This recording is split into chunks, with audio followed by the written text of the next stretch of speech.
అందరికీ నమస్కారం. Welcome to purely house wife వంటలు. చల్లచల్లని ఈ చలికాలం వేడివేడిగా ఏదైనా తినాలనిపిస్తోందా? మరి ఇంకెందుకు ఆలస్యం, వేడివేడిగా ఉల్లి పకోడీ తయారు చేసుకుందాం నా స్టైల్లో. వచ్చేయండి.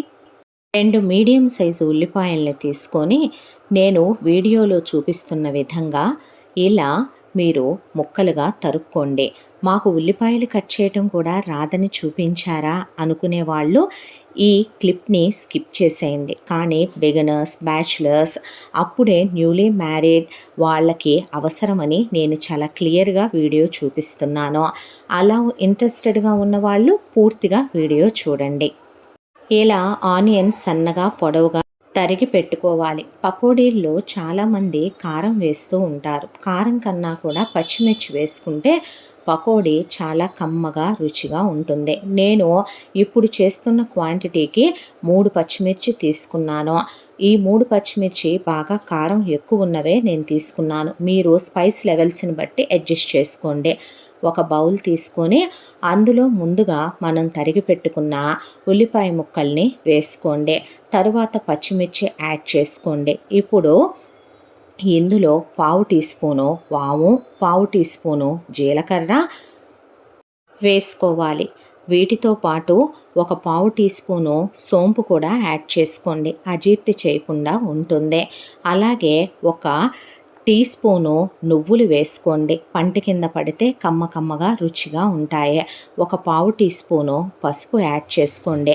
న్యాచురల్గా కలర్ వస్తుంది. రుచికి సరిపడా ఉప్పు యాడ్ చేసుకోండి. ఇప్పుడు వీటన్నింటినీ కలిపి ఉల్లిపాయల్లో వాటర్ బయటకు వచ్చేంత వరకు, ఉప్పు ఉల్లిపాయ ముక్కలకి పట్టేంత వరకు బాగా వాటిని మర్దించి కలపండి.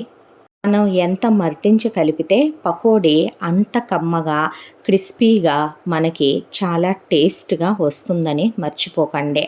ఈ పార్ట్లో మాత్రం కొంచెం ఓర్పుగా బాగా ఉల్లిపాయల్ని ప్రెస్ చేస్తూ ఒక్కొక్క రేఖగా ఉల్లిపాయ విడిపోయేంత వరకు కూడాను ఉల్లిపాయల్లో వాటర్ బయటకు వచ్చేలాగా గట్టిగా కలుపుకోండి. చూస్తున్నారు కదా, నేను వీడియోలో చూపించినట్టు ఈ విధంగా కలుపుకోవాలి. ఇప్పుడు ఇందులో వేయాల్సిన మెయిన్ ఇంగ్రీడియంట్ మర్చిపోతే ఎలా, కరివేపాకండి. ఇప్పుడు కరివేపాకు యాడ్ చేసుకొని మళ్ళీ ఒకసారి కలుపుకోండి. ఇప్పుడు ఇందులో 1 టేబుల్ స్పూన్ సుమారుగా బియ్యపిండి కలుపుకోండి. క్రిస్పీనెస్ యాడ్ అవుతుంది బియ్యపిండి కలుపుకోవటం వల్ల.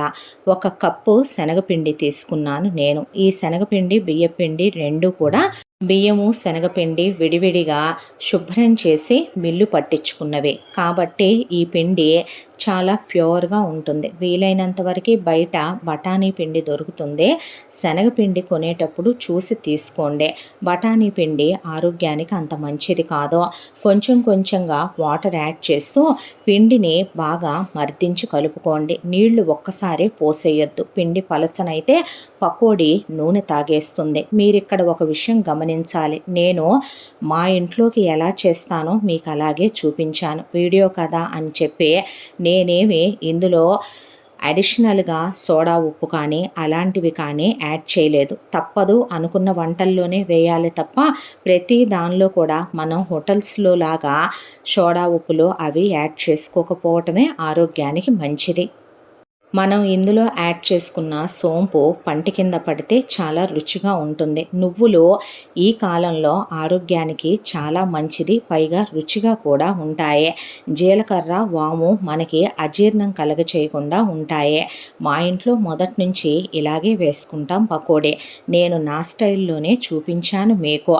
పెద్దవాళ్ళు మనకి ఏది చెప్పినా దాని వెనక అంతరార్థం, ఆంతర్యం ఉంటాయి కదా. నేను మా ఇంట్లో ఎప్పుడూ చేసే స్టైల్లోనే మీకు చెప్పాను. పిండిని కలిపేటప్పుడు బాగా మర్దించి కలుపుకోండి. పిండిలో ఒక్కసారే వాటర్ యాడ్ చేయొద్దు. కొంచెంగా కలుపుకోండి. ఈ కన్సిస్టెన్సీ వస్తే చాలు మనకి. చూస్తున్నారు కదా, ఇలా మనం ఆయిల్లో వేసేటప్పుడు కూడా మన చేతిలో నుంచి చక్కగా పిండి పకోడీల్లాగా జారిపోవాలి. పిండి మరీ పలుచనా కాకూడదు, పిండి గట్టిగాను ఉండకూడదు. అర్థమైంది కదా మీకు. ఇలా ఒక ప్లేట్లో టిష్యూ పేపర్స్ వేసి పక్కన పెట్టుకోండి. అడిషనల్ ఆయిల్ ఉంటే అబ్జర్వ్ చేసుకోవటానికి. ఇప్పుడు స్టవ్ వెలిగించుకొని స్టవ్ మీద కడాయి పెట్టుకుందాం. ఆయిల్స్ రీయూజ్ చేయం కాబట్టి చిన్న కడాయే పెట్టుకోండి. ఇలాంటి చిల్లుల గరిట ఒకటి పక్కన పెట్టుకోండి. ఎంత క్లియర్‌గా మీకెందుకు వీడియో చెప్తున్నాను అంటే బిగినర్స్ ప్రాబ్లమ్ లేకుండా చేసుకోవాలి అని. ఇప్పుడు కడాయిలో ఆయిల్ పోసుకోండి. నేను సన్‌ఫ్లవర్ ఆయిల్ తీసుకున్నాను.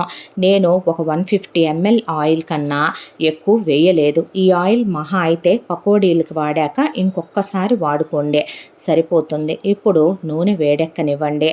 నూనె వేడైన తర్వాత పకోడీల పిండి వీడియోలో చూపిస్తున్న విధంగా తీసుకొని ఉల్లిపాయ రేఖలు రేఖలుగా ముద్దలుగా పడకుండా నేను వేస్తున్న విధంగా నేను వీడియోలో చూపిస్తున్న విధంగా పకోడీలు వేయండి. అప్పుడైతే చక్కగా పొరలు పొరలుగా పకోడీ కరకరలాడుతూ క్రిస్పీగా వస్తాయి. పిండి ముద్దల్లా సుద్దల్లా వేసుకోకూడదు. అప్పుడు రుచిగా ఉండవు పకోడీలు. పిండి తింటున్న ఫీలే వస్తుంది. ఇలా అయితే గనక కమ్మ కమ్మగా కరకరలాడుతూ క్రిస్పీగా క్రంచీగా టేస్టీగా చాలా బాగుంటాయి. వేయగానే కదిలించేయొద్దు. ఒక 2 నిమిషాలు ఆగి ఆ తరువాత గరిటెతో నెమ్మదిగా తిప్పుతూ కదిలించుకొని 2 వైపులా తిప్పుకుంటూ పకోడీని వీడియోలో చూపిస్తున్న విధంగా 2 వైపులా టర్న్ చేసుకుంటూ కలుపుకుంటూ పకోడీల్ని వేయించండి. ఫ్లేమ్ హైలో పెట్టొద్దు, లోలో పెట్టొద్దు, మీడియంలో పెట్టుకోండి. నూనె దగ్గర వంట కదా కాస్త జాగ్రత్తగా ఉండండి, లేదా చేతులు కాలుతాయి. కాలే నూనె కదా కాస్త జాగ్రత్త వహించండి. ఇలా 2 వైపులా కాల్చుకున్న తర్వాత పకోడీలు మరీ డార్క్గా వచ్చేంత వరకు ఉంచకండి. అప్పుడు ముందు మనకి కలర్ తెలియదు కానీ తీసిన తర్వాత మనకి ఇంకా డార్క్ కలర్లోకి వస్తాయి, ఇంకా క్రిస్పీగా వస్తాయి. మరీ ఎక్కువ వేగనిస్తే పకోడీలు నల్లగా అయిపోయి తినేటప్పుడు చేదుగా ఉంటాయి. కాబట్టి నేను వీడియోలో చూపిస్తున్న విధంగా మీరు ఫ్రై చేసుకోండి. మీకు చాలా ఈజీగా వచ్చేసే రెసిపీ ఇదే. చక్కగా వేడివేడిగా అలా సాయంకాలం పూట చల్లని చలికాలం కానీ వర్షాకాలం కానీ ఈ పకోడీలు వేసుకొని ఫ్యామిలీ అంతా ఎంజాయ్ చేస్తూ తిని చూడండి. మళ్ళీ మళ్ళీ తినాలనిపిస్తుంది. చూశారు కదా, ఇలా ఈ మాత్రం మనకి ఫ్రై అయితే చాలు. ఇప్పుడు మనం ముందే టిష్యూ పరిచి ఉంచుకున్న ప్లేట్లోకి పకోడీలు ఆయిల్ స్ట్రెయిన్ చేసుకుని తీసి ఆ టిష్యూ పేపర్ మీద పరుచుకోండి. ఏదైనా ఎక్సెస్ ఆయిల్ ఉంటే గనక టిష్యూస్ అబ్జర్వ్ చేసేస్తాయి. అసలు నేను వేసిన విధంగా గనక పకోడీలు మీరు వేసుకుంటే పకోడీలో ఆయిల్ పేల్చవో మీరు అబ్జర్వ్ చేయండి. కావాలంటే నేను కడాయిలో వేసిన ఆయిల్ మీకు నేను పకోడీలు 2 ఆయిల్ వేసిన తర్వాత కూడా అంతే ఆయిల్ ఉంటుంది. ఇది కూడా ఒక చిన్న టిప్ అనుకోండి. మనం పిండి కలుపుకునే విధానం, పిండి మనం మర్తించే విధానాన్ని బట్టి పకోడీ ఇలా ఉంటుంది. చూసారు కదా, క్రిస్పీ క్రంచీ వేడి పకోడీలు రెడీ అయిపోయినాయి. హ్యాపీగా ఇవి అలానే తినేయచ్చు. టమాటో సాస్తో ఎంజాయ్ చేయొచ్చు. వేడి అన్నంలో వీటిని పెట్టుకొని కొంచెం నెయ్యి వేసుకుని తినొచ్చు. సాంబార్ రసంలో నంచుకొని తినొచ్చు. చూశారు కదా, కమ్మని వేడి పకోడీలు మీకు నచ్చాయి కదా. తప్పకుండా మన వీడియో చూస్తూ పకోడీలు ట్రై చేసి ఎలా వచ్చాయో నా కమెంట్ సెక్షన్లో చెప్పడం మర్చిపోకండి. తప్పకుండా మన ఛానల్ని లైక్ చేసి సబ్స్క్రైబ్ చేసుకోండి. Thank you.